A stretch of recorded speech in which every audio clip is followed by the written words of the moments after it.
Good day, fellow Rotarians, to an edition of the District 5710 Winter Quick Takes, a series of informative short videos informing you about Rotary topics and Rotary methods.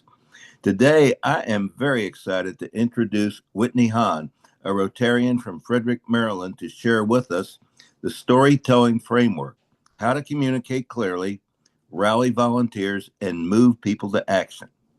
As you know, Rotary does incredible work all over, but too often the story gets lost. Projects sound busy instead of meaningful. Announcements explain logistics but miss the why, and the why we know is really important. Great service, which we do, deserves clear, compelling storytelling. In this video, Rotarians will learn from Whitney a repeatable framework for telling stories that first clarify why a project matters. Secondly, help volunteers see where they fit. And third, inspire partners and donors to act. You will leave this winter quick take with a practical structure you can use immediately for meetings, events, social posts, and service promos. Now, I first heard Whitney speak to our in-force organ harvesting satellite of our Community Action Against Human Trafficking Rotary Club at their meeting a couple of weeks ago. As I listened, I told myself that our district needs to hear about this excellent communication technique. So, about Whitney. As a leadership advisor and communications trainer, Whitney Hahn has used the storytelling framework to help nonprofits increase engagement and hundreds and thousands of dollars. He is the founder and CEO of Provoke Better, where she works with leaders and teams to communicate purpose, align action, and make impact easier to understand and support. Whitney is also the Public Image Committee chairperson for the Key City Rotary Club in Frederick, Maryland. It is my pleasure to welcome and introduce today's presenter, Whitney Hahn. Whitney, Woo! it is you have the floor. Thank you so much, Chuck. I appreciate the invitation to share this important and easy to adapt framework with all the Rotarians wise enough to watch this winter quick take. It is absolutely true that story is at the heart of everything. And if you get it right, you make everything easier. And if you get it wrong, it's a lot tougher. Now, since this is a quick take, I want to be clear that I'm showing everyone the very shortened, streamlined version of a process that's not more complicated, but does have richer three-dimensional nuances. And I have provided some links to additional supporting materials in the description or the show notes that accompany this video. So I highly encourage you to check those out to go deeper. But let's get into, first of all, what story is when I talk about that and why it is so important. And I will make it as easy for you today as playing a game of tic-tac-toe. I believe that story is at the heart of engagement, and engagement is the currency for our clubs. We want our members to be volunteering, to be fundraising, to be actively participating in making our communities near and far a lot better. And engagement is how we do that. We need to tell good stories to get our members to engage, for that currency to happen. Because instead of being engaged, if we don't tell good stories, we risk villains like apathy, inaction, and confusion winning the day, getting in the way of all of our good efforts. Story is how we make meaning out of things. And this has been happening for millennia, since Ugg and Thug sat around the caveman campfire and talked about the woolly mammoth hunt that day. Story is how we've created that engagement, created that currency, created drive, action, curiosity, commitment. This is at the core of everything. And so when we understand how to tap into that primitive caveman brain that needs to understand something quickly and needs a direction in which to put that new energy, then we're tapping into the very thing in humans that causes that engagement to click every single time. So this is not mad science. This is just neuroscience. And I trust all of you will use this new found knowledge for good and not for evil. Okay. This is not about manipulating people. This is about making it easy for them to understand how they can succeed in a story that lights them up. So I want you right now, and again, this is the quick version, so practice with me. Grab a piece of paper and mark it up like it's a big tic tac toe board. Okay. Three vertical lines and three horizontal lines make that tic-tac-toe board. Many of us have been playing this since we were kids, so this should be easy. At the top of the first column, write problem first. In the center column, write the audience is the hero, and in the third column, write clear steps. These will be your benchmarks. Now let's go over that first column first. That's what makes it the first column after all. The one on the left-hand side. What do I mean when I say problem first? Well, no story gets started until there's a problem. This is what activates that caveman primitive part of our brain. We lean in when there's a mystery to solve, when there's a challenge to overcome. Think about some of the favorite movies that you may have seen. When Liam Neeson has any family member kidnapped, man, there's a problem. And I don't want to be the bad guy on the other side of that. When the guy falls in love with the girl, but she doesn't even know that he exists, that's a problem. And we're interested in the rom com that might unfold afterwards. And so the first thing that you need to do is lead with the problem. We'll introduce the problem, but here's the twist that may surprise you. We don't introduce this from our club's point of view, as in, I need volunteers Saturday morning. We introduce the problem from the viewpoint of those experiencing it. My club, for example, just participated in a food distribution event with a local community partner. And while it's true we were looking for a certain number of volunteers to help that morning, we don't start with, we need 30 volunteers Saturday morning. We start with, hey, there are members of our community who need fresh food. There have been a lot of programs that have had rollbacks, and we've partnered with XYZ nonprofit to distribute this food. We need some hands and bodies and smiles there to help do this and bring the food, connect the food with the people in our community that need it. Okay, we start with the problem first. When you're describing the problem from the viewpoint of the person experiencing that problem, you want to avoid jargon and you want to share evidence. Sometimes we can be so close to the information that we start to use acronyms or 50-cent words, as my grandmother would used to call it, when we don't need to. So keep it plain language.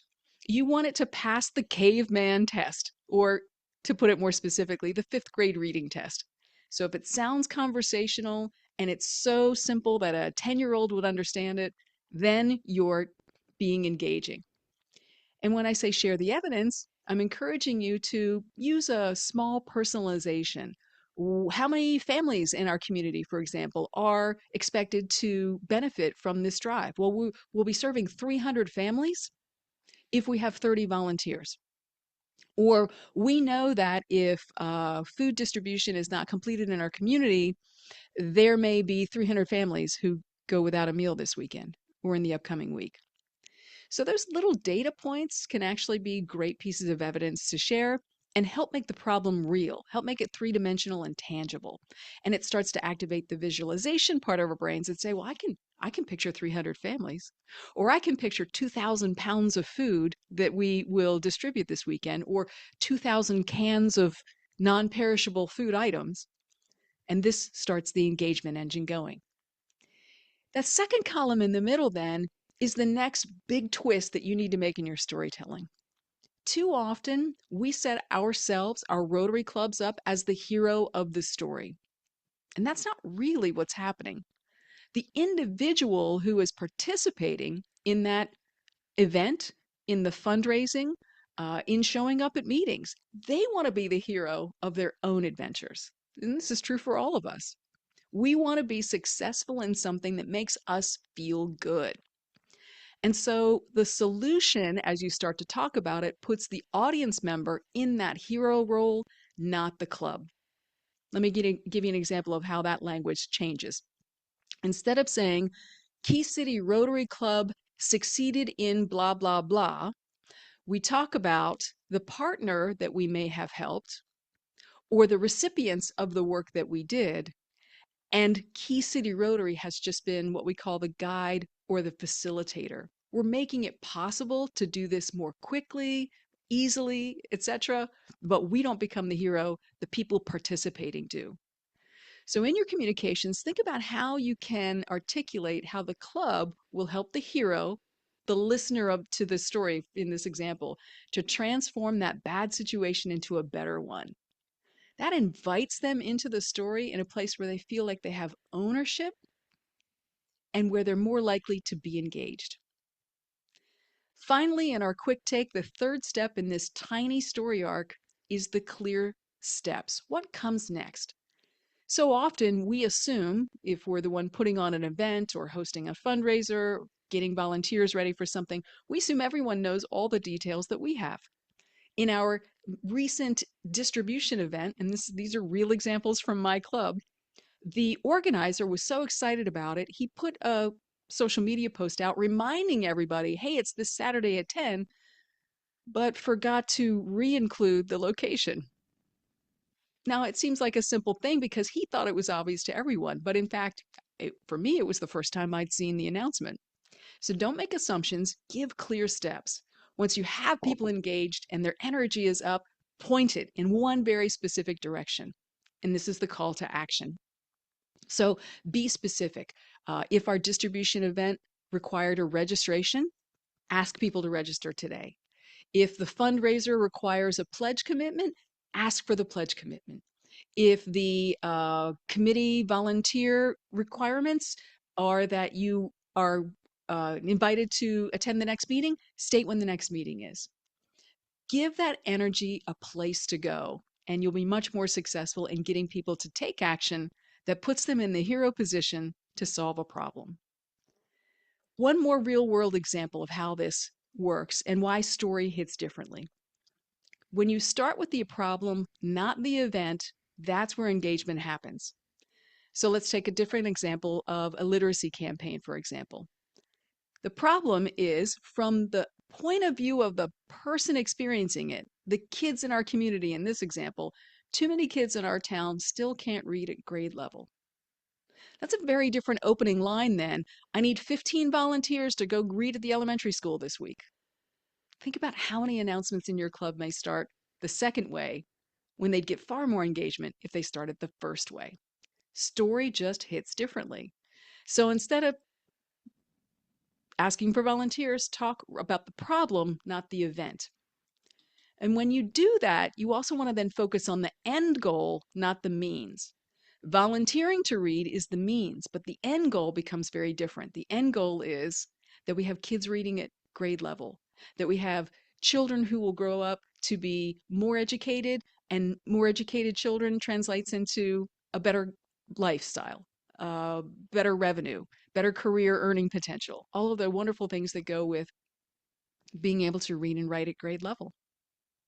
Now, as I mentioned earlier, this is part of a 9 block system, which I won't go into in today's quick take, but I'll remind you that the resources are available to view that, including a longer presentation that I did for zones 33 and 34 in August of 2025, where it'll break down all 9 steps and show you how to use them. Once you understand this storytelling framework, the next question is usually, well, is this just for club announcements? It is not. Like that wonderful hot sauce ad, I want you to put this stuff on everything.